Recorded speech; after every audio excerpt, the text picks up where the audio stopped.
Hi, welcome to this video about rewiring muscle memory. Now, as the term suggests, we're going to talk mostly about muscles and about memory.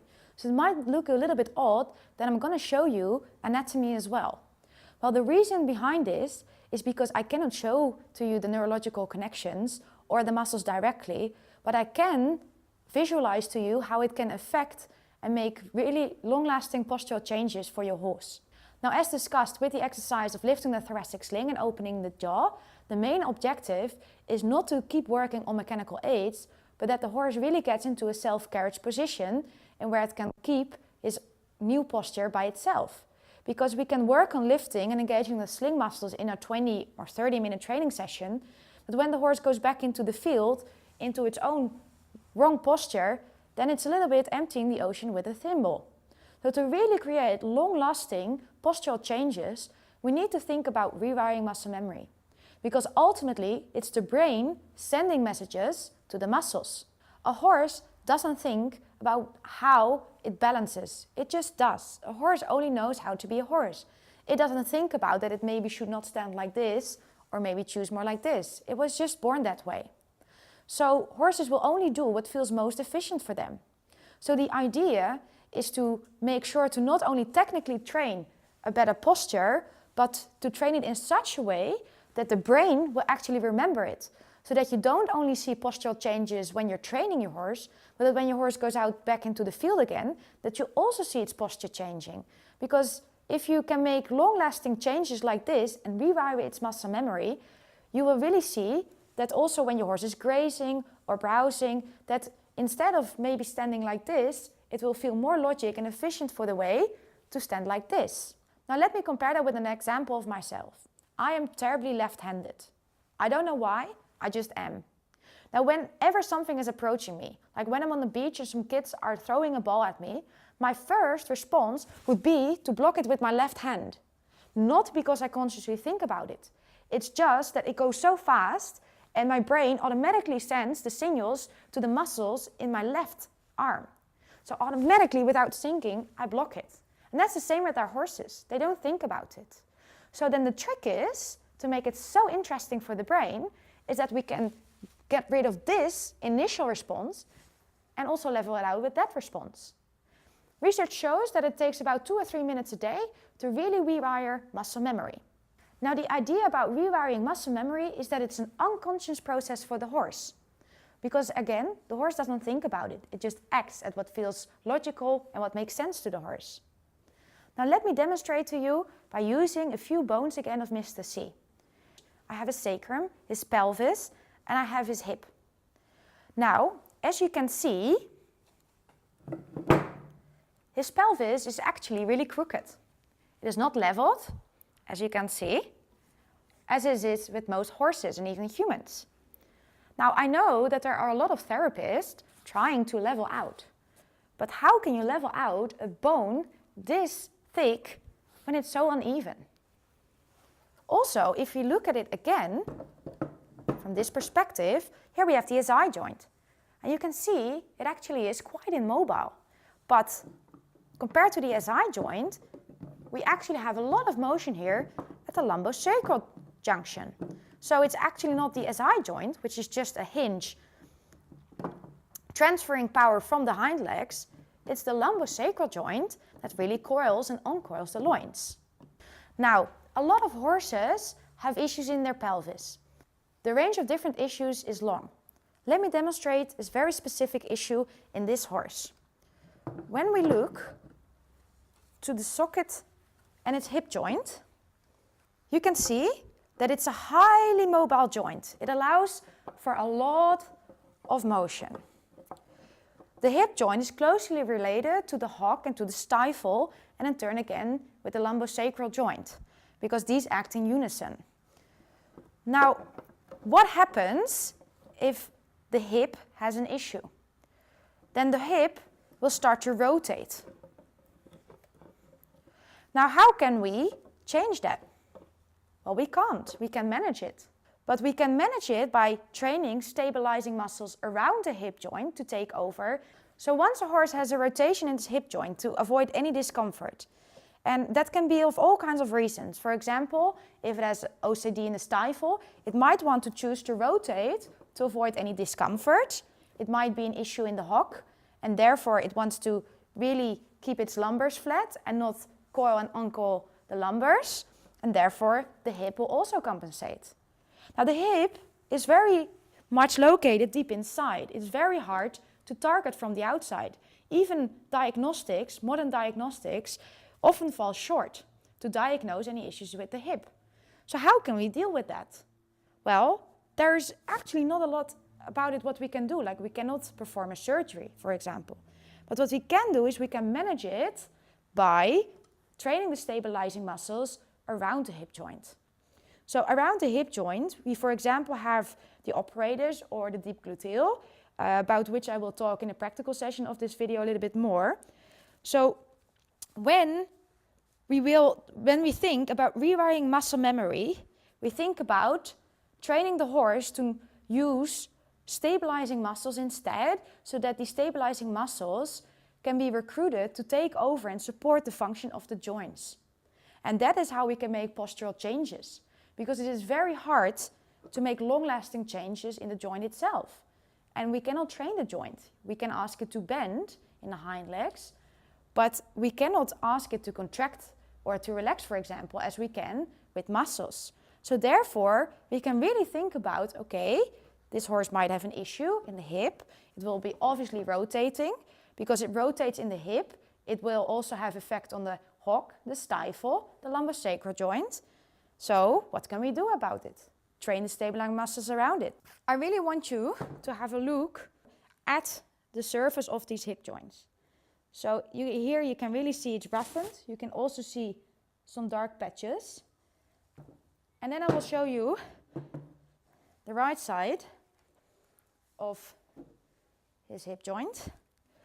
So to show you the difference. So here you can also see it's a different color, it's roughened. Now this horse actually had a fracture in its left hip, and the right was obviously trying to compensate.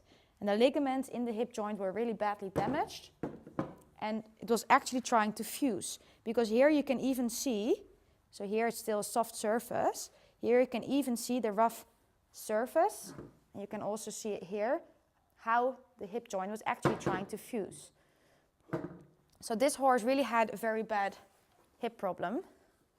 And of course, with these heavy problems as a fracture, you don't want to think about stabilizing the muscles, because that will not be enough. But just with very common issues like maybe OCD or rotations in the hip joint, we can train the stabilizing muscles around it and rewire its muscle memory therefore. Now let's go outside and use an exercise to rewire muscle memory.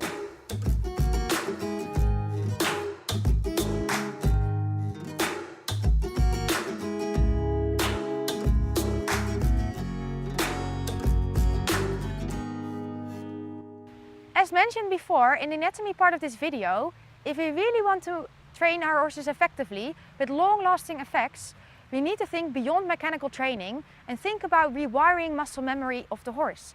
Because ultimately, it's the neurons that gives messages to the muscles. Now, a great and a fun way to do that is to work with balance pads.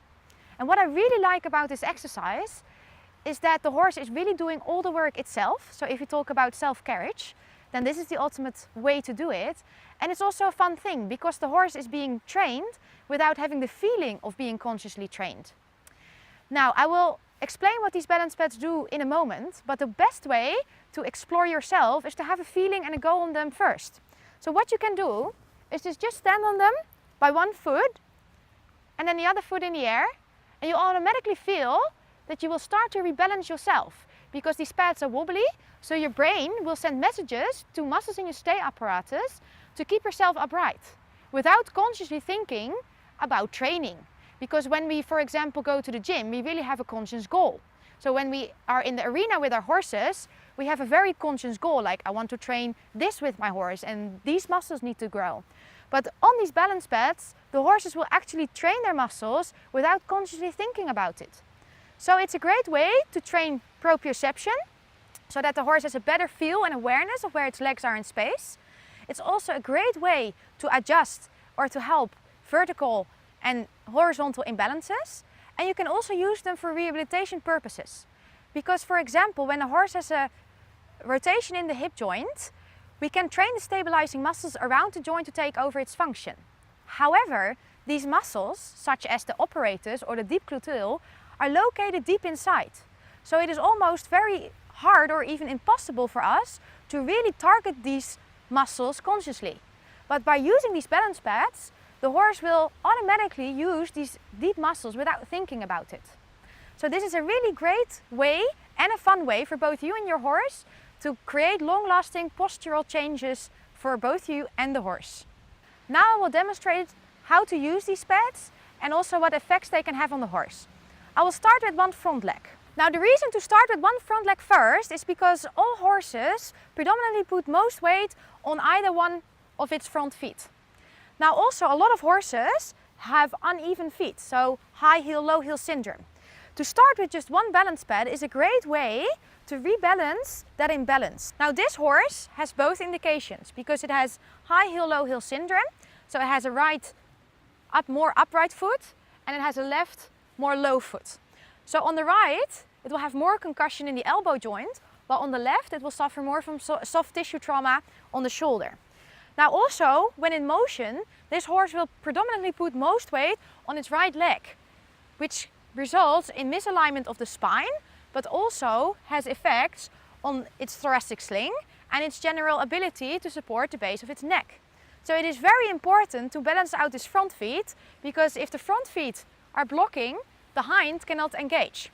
To rebalance this horse, I will begin with putting one balance pad under the upright foot.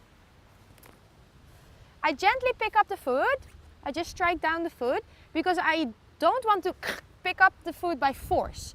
Because the idea is that the horse will start to rebalance, and they can only do that when muscles are relaxed. So I just want to gently ask the horse to lift up its foot. If the horse doesn't want to pick up the foot, I can gently aid with two hands. Good. And I slide the balance pad under. I assist with my second hand because it might feel weird that the horse really puts the foot down. And I give a reward. Good girl. Good. Now what you can really see in the front is that the weight will be more distributed evenly on both front legs. When the horse gets the feeling of one balance pad and the horse is not scared of it, I will start by introducing the second one on the front foot.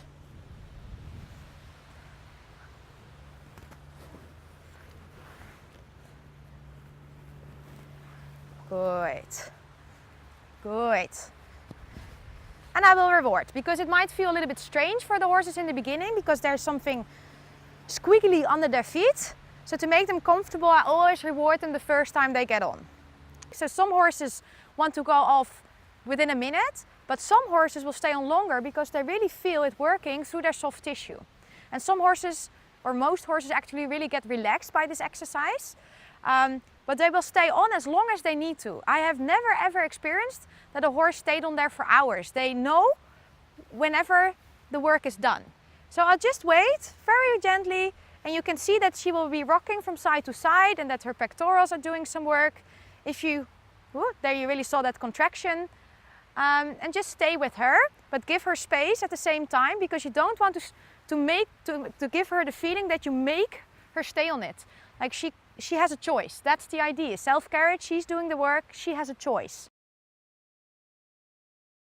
Once the horse is comfortable with one balance pad under each foot, you can also stack them together to create some sort of a ramp and to create an even more lifting effect for the thoracic sling, the withers, and to support the base of the neck, and to make the horse have a feeling that it can sink a little bit in its haunches. So I will demonstrate that now. So again, lift up nicely, support the knee, don't drop the foot, and gently, good. Let the horse stay on it. Good girl. And then I go to the other foot. Same process. Good girl.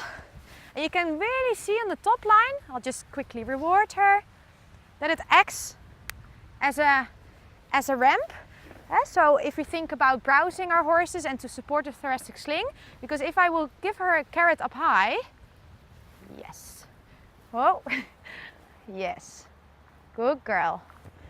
You really get that lifting effect as if for browsing.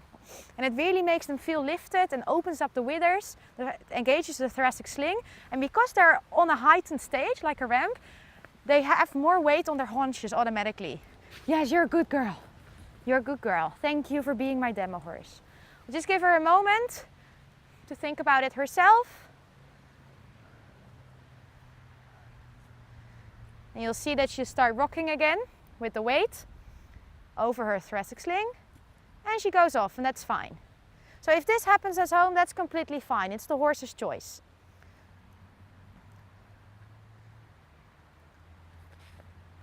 Good. Okay. All right. And then we continue. All right. Let's switch to the hind legs. So again, I'll just gently walk down. I'm not forcing up the hoof. I just wait until she gently wants to give in. And I'll just gently slide over. Good, super. And I'll switch to the other side. Good girl. And as you'll see, she'll start rocking immediately. And it's okay if they stay in resting position in the beginning, that's okay. Because again, you don't want to force them into a posture. It's really about them feeling their proprioception, where the legs are, stabilizing themselves. So in the beginning, this is just okay. And you can really see that even from her spine, that she's rocking the spine from side to side, that you get even a ribcage rotation, and there she goes, as you saw. Good girl. And I give her a little bit of space again, so that she can really focus on her own body and get into her own body. Good girl. Yes. And even if you really look at the feet, you'll see the small balance changes and the rocking she makes from side to side. And even when she's distracted, just as now, you can still see that it's working through the body. And that's the thing, it's unconscious.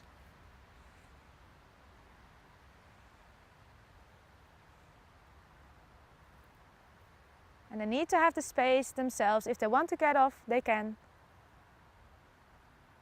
You can see her eyes are starting to tremble a little bit.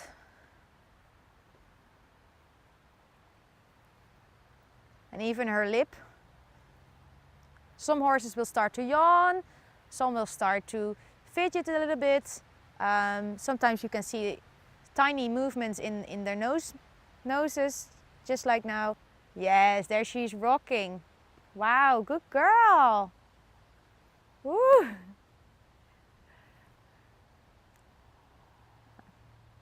And that's the fun thing about this, because if she wants, she can get off, but she chooses to stay in for this time.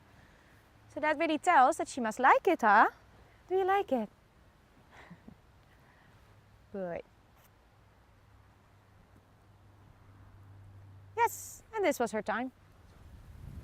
Doei! All right, once the horse is used to the balance pad on the front legs and on the hind legs, you can do 4 balance pads at the same time. I never stack 2 on top of the hind legs only, because then the hind will get up higher and you actually want to sink the haunches a little bit lower. So that's why if the horse knows it on both front legs and then their hind feet, then I straight go to 4 feet. So I'll just repeat my process. Good girl. That's 1. And you can play with it a little bit. So for example, you can do them diagonally as well. So I did right hind first, and then I can go diagonally to the left front if I want to. Good. There's no rule here. There's no real order. Just do whatever feels comfortable for you and your horse. Oh, so now when she puts it down with all the weight, I don't pick it up with force. So I'll just wait. And then now she wants to give it. If she didn't want to give it, I would have tried again with another leg. So let's see, because if she can manage this, Oh. Okay, that's okay. When they go off, that's okay. Yeah? Because again, there's no force. So I'll just gently ask it again. And you're a superstar again. So this will actually combine both exercises separately, and it will really connect the front and the hind together.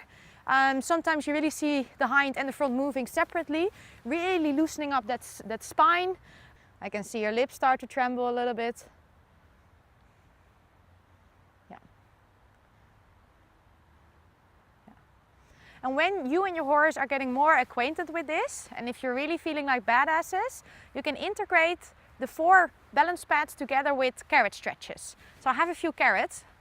So then, if she's getting a little bit more balanced, I can ask for a carrot stretch. Good.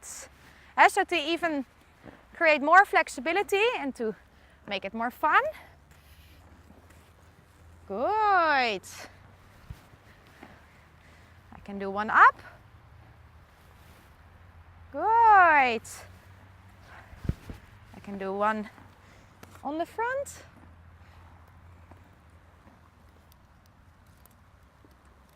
And with this, it's very important to see what your horse can manage. So if the carrot stretches are too difficult, don't force it. Good. If she wants to get off, that's fine. Because the carrot stretch is there for suppling up the muscles. So if you overstretch the horse or over-ask the horse so that the horse actually doesn't have the flexibility yet, you only make the muscles even more sore. So when you feel that the horse really needs to grab the carrot rather than just gently can come together with you, then don't do it. I mean, this horse has been on the balance pads quite some time, so I trust this horse and I feel it's safe enough to do it. But be careful that you never overstretch your horse. Yeah, you're a good girl. You're a good girl. Good. All right. You're badass. You're badass. After a few sessions with the balance pads, let's just see what the horse does. And in general, they actually want to move. And that's very good, because when they move again, they feel really the difference of the different surfaces. The blood will flow again. So after the pads, always move at least for a few steps. Never just put them on the pads and then do nothing with them. Always move with them, just a couple of steps. And then give them some time to release if they still want to. No, she's done. When you and your horse start to play with this exercise, you may come across a few challenges. The first and foremost challenge with this exercise is safety. So that's why I always start with the front legs first, because it's a weird thing under the feet. So some horses really might want to kick off. So to really prevent yourself from getting kicked, start with the front legs and always start from the side, 2 hands first, and then support the leg. And then when the front legs are okay, it's much safer to go with the hind legs. But even with the hind legs, really make sure that you're not under it with your face, and always support the leg with 2 hands. Then the second challenge you might come across is that when you want to pick up the feet, that the horse actually puts the weight in it rather than lifts it. If that happens, you can gently strike down to encourage the horse to pick up the leg. But if the horse really puts in all of his weight, never mind, just switch to the other leg. Because again, this exercise should be non-invasive, so never go against bracing. So then just change the legs. Another challenge might be that the horse wants to get off immediately. That's okay, because that's just you and the horse playing out together. So that's just leave it be. And furthermore, there's not really a thing that you can do wrong with this exercise, because it's about muscle memory, it's about balancing, it's about you and the horse playing together and the horse really getting more body awareness and proprioception. So actually, the most important thing is to just practice a lot and have a lot of fun. I really hope that you enjoyed watching this video. If you have any questions at all, please look at the frequently asked questions section. I really want to thank Akalina for being such a fantastic demo horse. Good luck practicing and have a lot of fun.